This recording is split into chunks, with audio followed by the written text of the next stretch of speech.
Hello লাল বদরের দেশ, কি খবর? কেমন লাগতেছে লাল স্বাধীনতা?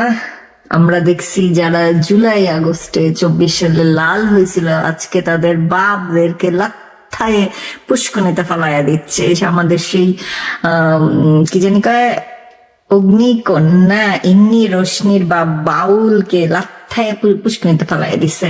তো ইন্নি রোশনির আবার এটা নিয়ে কোনো বক্তব্য নাই। এখন তোমরা যারা লাল স্বাধীনতা এনে দেশ একদম কি জানি বলে এটা, উন্নতি চরম শিখরে নিয়ে যাচ্ছিলে, কেমন লাগছে তৌহিদি জনতার আচরণে? ভালো লাগছে না? এনজয় করছো তো না? এনজয় করারই কথা, কারণ তোমরা যেটা আশা করেছিলে সেটাই তোমাদের দেওয়া হচ্ছে। যেমন তোমরা আশা করেছিলে জিন্স পরে, বগল কাটা জামা পরে তোমরা মুখে সুরা পরবা, আর তোমরা শরিয়া আইনও যাবা। তোমরা যেটা মানে এক্সপেক্ট করছিলে আর কি, যে তোমরা শরিয়া আইনের মধ্যে থাকবা, আবার এগুলো করবো। কিন্তু এক্সাক্ট শরিয়া আইন কি তোমরা জানো?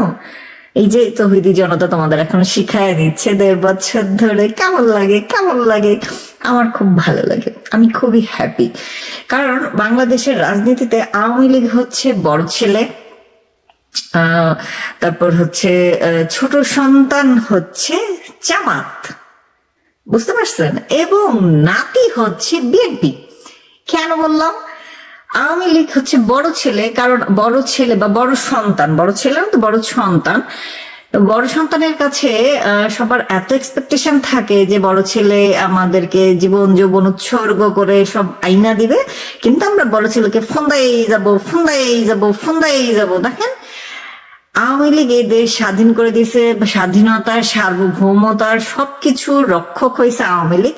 কিন্তু সেই আওয়ামী লীগ কি সারা জীবন পরীক্ষা দিতে হয়? আওয়ামী লীগের রক্তে রাস্তা ভেসে যায়, মাটি ভিজে থাকে, কিন্তু তাতে কারো মন গলে না। এরকম তো আমরা শুধুমাত্র বড় ছেলের বেলাতেই দেখছি, বড় সন্তানের বেলাতেই দেখছি, তাই না? এখন বলেন জামাতকে কেন ছোট সন্তান বললাম? কারণ আপনারা দেখবেন ছোট সন্তান হাজার ভুল করুক, অন্যায় করুক, প্যারেন্টসদের চোখে সেটা ধরা পড়ে না, প্যারেন্টসরা সেটা নিয়ে বদারও না।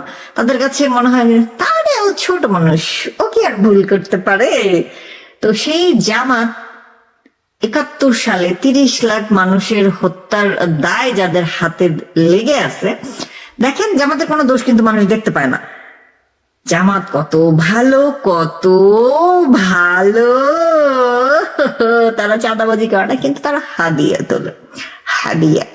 আচ্ছা, তো দেখেন জামাতের কিন্তু কোনো দোষ নাই। তার চেয়ে বড় মানে ইয়ে হয়েছে আদরের, কি বল্টু, আদরের বল্টু হয়েছে তাদের বিএনপি।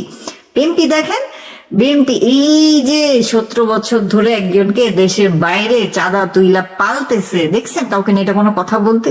কেউ কথা বলে না। বিএনপির লোকজন তো অবভিয়াসলি এটা নিয়ে কথা বলেই না। তারা এটাকে কবিরা গোনা না, তার চেয়ে বড় গোনা মনে করে। কারণ তাদের রাজপুত্রকে নিয়ে কথা বলবে দলের লোকজন, অসম্ভব।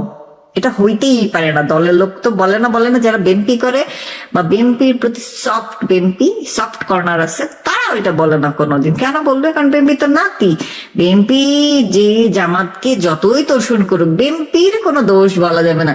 মানে একমাত্র দোষ হয়েছে আওয়ামী লীগের। আওয়ামী লীগের লোকজন খারাপ, আওয়ামী লীগের খারাপ, আওয়ামী লীগ এই করছে সেই করছে। ভাই, আওয়ামী লীগ না থাকলে আজকে তোরা যে জাতীয়তা বাংলাদেশি লেখস পাসপোর্টের মধ্যে, তোর কোন আব্বার আইনে দিত রে? শোরের বাচ্চারা, কে আইনা দিত এটা? তোদের কি জানি বলে গোয়াজাম নাকি মাগুর গিয়া, যে 71-এর 27 মার্চের আগে যার কোনো হেলদলি ছিল না, যে কেউ চিনতো না।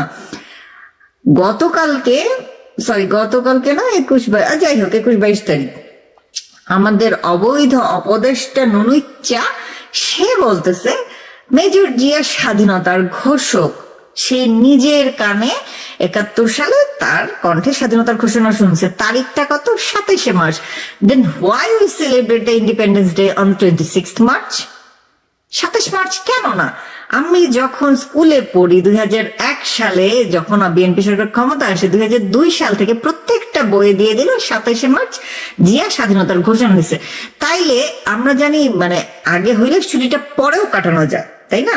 একটা ইনসিডেন্ট যেটা ঘটে তারপরেও সেটা সেই ছুরিটা আমরা কাটাইতে পারি অফিসিয়ালি। 27 মার্চ যে ঘোষণা দিছে সেটা একদিন আগে 26 মার্চ আমরা কেন পালন করি? এই যুক্তিটা তো কেউ দিচ্ছে না। এই যে অবৈধ সরকার 5ই আগস্ট বসলো, তারাও তো এটাকে চেঞ্জ করে 27 মার্চ নিয়ে গেল না, 26 মার্চই রাখছে। পালন করুক চাই না করুক, রাখছে কিন্তু 26 মার্চ। 27 মার্চে কেন নিয়ে যাচ্ছে না? আমি তো এই অ্যান্সারটা পাই না। আর্মি, এই যে আমাদের সেনা বাহিনী, ধন বাহিনীর সামনে যখন এই কথাটা বললো, ধন বাহিনীর একটাও তো রেসপন্স করে নাই। আমাদের যে ভটকুচোদা ওয়াকার ইউনুস, সেও তো ভুড়িটা দোলাইতে দোলাইতে নুনুসের সাথে গিয়ে হাহাহিহি করলো। যারা এতদিন ভেবে আসছিল যে আওয়ামী লীগের বন্ধু হচ্ছে, প্যারের বন্ধু হচ্ছে এই ওয়াকা ইউনুস, তারা এখন কোথায়? তাদের বক্তব্যটা কি একটু শুনতে যদি পারতাম, কর্ণগুলা ধন্য হইতো, কর্ণযুগল ধন্য হইতো আমার।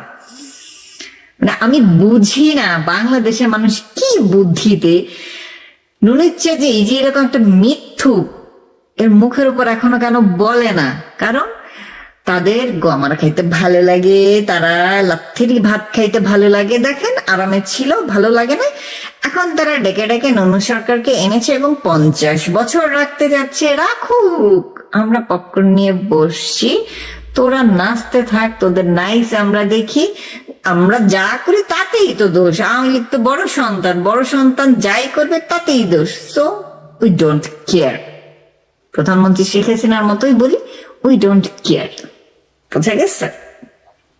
যাই করুক আওয়ামী লীগের দোষ তো হবেই, বিএনপি জামাতের তো কোনো দোষ হবেই না। তার উপর এনসিপি যে ন্যাশনাল কন্ডাম পার্টি, তার তো কোনো দোষই নাই। তোমাদের পেয়ারা বাচ্চারা সেই দল করেছে, কারণ হচ্ছে তারা জুলাইয়ের স্বাধীনতা এনেছে। ও মাই ঘাস খায় গরুর ঘাস, স্বাধীনতা এনেছে। সেই লাল স্বাধীনতা তোমাদের ফোন দেবরে দিচ্ছে এখন। আমার খুব ভালো লাগতেছে, আই এম এনজয়িং।